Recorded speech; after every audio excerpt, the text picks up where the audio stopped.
आज हम लोग क्लास किसी भी क्लास के लिए है ज़रूरी वाक्य भेद, है ना, जो कि हिंदी का टॉपिक है ना, ग्रामर है। काइंड्स ऑफ सेंटेंस, वाक्य किसको बोलते हैं? सार्थक शब्दों को व्यवस्थित समूह वाक्य कहलाता है। कोई भी शब्द लिखेंगे व्यवस्थित रूप से, उसको हम लोग क्या कहते हैं? शब्द कहेंगे, वाक्य कहेंगे, सॉरी, है ना। वाक्य भेद, वाक्य के मुख्य रूप से दो प्रकार से भेद देखा जाता है ना। रचना के आधार पर, पहला अर्थ के आधार पर वाक्य के 8 प्रकार होते हैं, है ना। विधानवाचक वाक्य, निषेधवाचक वाक्य, आज्ञावाचक वाक्य, प्रश्नवाचक वाक्य, इच्छावाचक वाक्य, संदेहवाचक वाक्य, विस्मयवाचक वाक्य, संकेतवाचक वाक्य, है ना। तो एक एक करके चलिए हम लोग देखते जाते हैं। विधायवाचक वाक्य, क्रिया के करने की सूचना मिले, जैसे राम पढ़ रहा है ना। क्रिया का काम होने का पढ़ रहा है, सूचना मिल रहा है कि पढ़ रहा है राम, हो गया विधानवाचक वाक्य। निषेधवाचक वाक्य किसको? नहीं आए, है ना। किसी भी चीज़ में नहीं जब जुड़ जाता है तो निषेधवाचक वाक्य हो जाता है, जैसे राम ने खाना नहीं खाया, तो इसमें निषेधवाचक वाक्य। आज्ञावाचक में आज्ञा, प्रार्थना, उपदेश का बोध हो, उसको आज्ञावाचक कहेंगे, है ना। जैसे राम तुम बैठकर पढ़ो, है ना, राम को बोला जा रहा है कि तुम बैठकर पढ़ो। अब प्रश्नवाचक में देखिए, जिसमें प्रश्न का चिन्ह लगा रहेगा, है ना, जिसमें आपका प्रश्न का चिन्ह लगा रहेगा उसको प्रश्नवाचक वाक्य कहते हैं। जैसे राम कहाँ जाएगा, है ना। इस प्रकार से आप और भी वाक्य बना सकते हैं। इच्छावाचक में देखिए, इच्छा, आशीष, शुभकामनाएं कामना का बोध हो, उसे हम इच्छावाचक कहें। जैसे शाबाश तुमने बहुत अच्छा कार्य किया।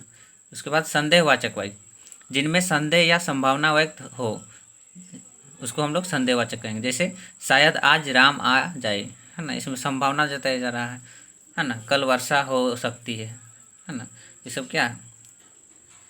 संदेहवाचक हो गया। विस्मयवाचक है। विस्मय में क्या? आश्चर्य, घृणा, क्रोध, शोक आदि का भाव हो तो उसको हम लोग विस्मयवाचक वाक्य कहेंगे। जैसे वाह कितना सुंदर दृश्य है ना। वाह तुम कितना अच्छा नंबर से पास हुए। बहुत सारा वाक्य आप बना सकते हैं। अब संकेतवाचक में देखिए, एक क्रिया का होना दूसरी क्रिया पर निर्भर होता है संकेत में। जैसे यदि परिश्रम करोगे तो अवश्य सफल होंगे, है ना। इसमें संकेत दिया जा रहा है कि यदि परिश्रम करोगे तो अवश्य सफल होगे। कोई भी चीज़ में परिश्रम कीजिएगा तब तो, है ना, सफल होंगे। तो ये संकेतवाचक में दिया जा रहा है ना। उसके बाद रचना के आधार पर देखते हैं, है ना। रचना के आधार पर 3 प्रकार के होते हैं वाक्य, है ना। सरल वाक्य, संयुक्त वाक्य, मिश्रित वाक्य, है ना।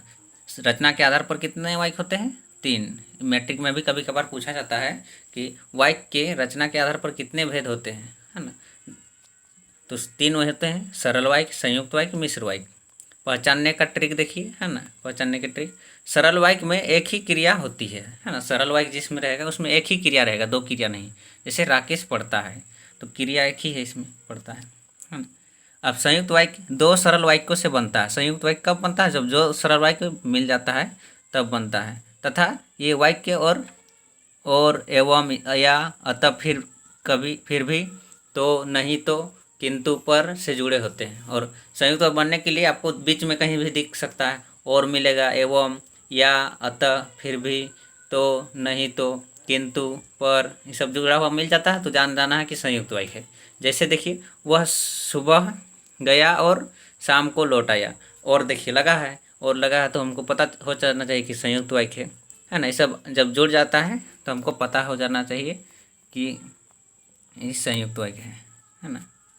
अब मिश्रित वाक्यों में एक मुख्य तथा गौण उपवाक्य होते हैं।